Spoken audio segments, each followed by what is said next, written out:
Uma única decisão da justiça foi o que bastou para abalar o sonho de milhões de pessoas com descendência italiana. O que a gente vai fazer aqui é desvendar o que aconteceu e principalmente o que isso pode significar para o futuro da cidadania italiana. Para muita gente, milhões de pessoas mesmo, espalhadas pelo mundo, esse sonho da cidadania é uma conexão muito forte com as próprias raízes. Só que agora, esse sonho está passando por um momento de muita, mas muita incerteza. A história toda começa a se desenrolar num dia específico de março. Foi quando a mais alta corte da Itália soltou uma decisão que, olha, causou um verdadeiro terremoto nas comunidades de descendentes que vivem fora do país.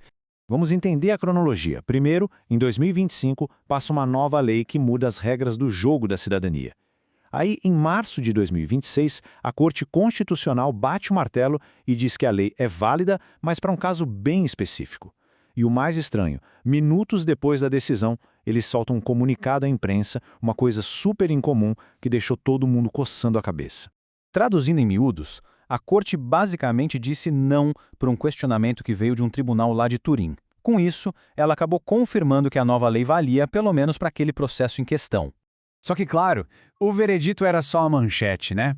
O que aconteceu logo em seguida foi que um monte de especialista jurídico começou a se debruçar sobre os detalhes, sobre as poucas pistas que existiam, para tentar entender o que essa decisão realmente queria dizer. E eles focaram em 3 pontos bem suspeitos. Primeiro, a rapidez. A decisão saiu tão rápido que ficou aquela sensação de que talvez nem tenham dado muita atenção aos argumentos dos advogados. Segundo, as palavras usadas. A Corte usou um jargão jurídico bem específico, falando em inadmissíveis e infundadas. E terceiro, a origem de tudo, o caso que veio de Turim, que era um pedido de cidadania pela linha materna, a famosa via materna. E essa palavra, infundadas, ou non fondate em italiano, é a chave de tudo. Significa que a Corte não concordou com o raciocínio, com os argumentos que o juiz de Turim usou. Mas a grande pergunta que ficou no ar foi, por que não? Qual foi o motivo? Bom, e é a partir daí que a história se divide. Com base nessas poucas pistas, surgiram 2 interpretações completamente diferentes. E isso acabou rachando a opinião dos especialistas, sabe? Criou 2 lados bem distintos. E claro, todo mundo começou a se fazer a mesmíssima pergunta, a pergunta de $1 milhão. Afinal, o que essa decisão significa de verdade para o futuro da cidadania por descendência? De um lado tem a visão otimista. Ela diz que foi só uma falha técnica, sabe? Que o caso de Turim era fraco, mal argumentado e por isso foi rejeitado, e que os princípios da cidadania continuam valendo. Do outro lado, tem a visão pessimista. Essa já diz que o buraco é mais embaixo, que foi uma decisão política, uma ruptura total com a tradição jurídica da Itália. Que defende a visão otimista, como o analista jurídico Cristiano Girardello, acredita nisso, que o Tribunal de Turim simplesmente não fez o dever de casa. Não conseguiu montar um argumento forte o suficiente para convencer a Corte Constitucional.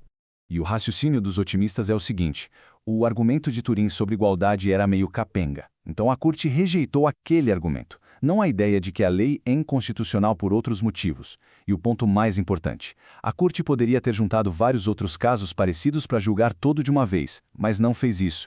Isso pode ser um sinal, uma porta entreaberta, indicando que outros casos com argumentos melhores podem ter um resultado diferente. Já o pessoal do lado pessimista, como o líder comunitário Daniel Tadoni, vê a situação com muito mais preocupação. Para eles, o que aconteceu foi uma quebra radical, quase violenta, com 150 anos de leis e tradição da Itália. Essa teoria vai mais fundo na política. Ela sugere que a rapidez da decisão indica que o resultado já estava combinado e que a Corte estaria, de certa forma, abrindo mão dos direitos dos descendentes. Para quê? Para guardar força política, para ter capital para brigar com o governo em outros assuntos, como uma reforma do judiciário, por exemplo. Ou seja, estaria usando os direitos de um grupo como moeda de troca.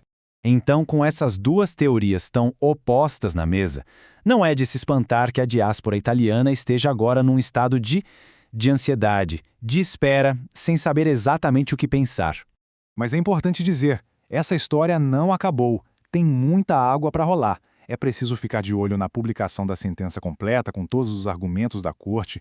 Existem outros casos parecidos na fila para serem julgados. A Corte de Cassação, que é a Suprema Corte, também vai se pronunciar. E, claro, existe um chamado para que a comunidade de descendentes se una e se mobilize politicamente. No fim das contas, essa batalha nos tribunais levanta uma questão muito maior. Uma questão fundamental, sobre qual é a relação que a Itália quer ter com essa sua família imensa espalhada pelo mundo. E a resposta para essa pergunta vai definir não só o futuro de milhões de pessoas, mas talvez a própria identidade da Itália moderna.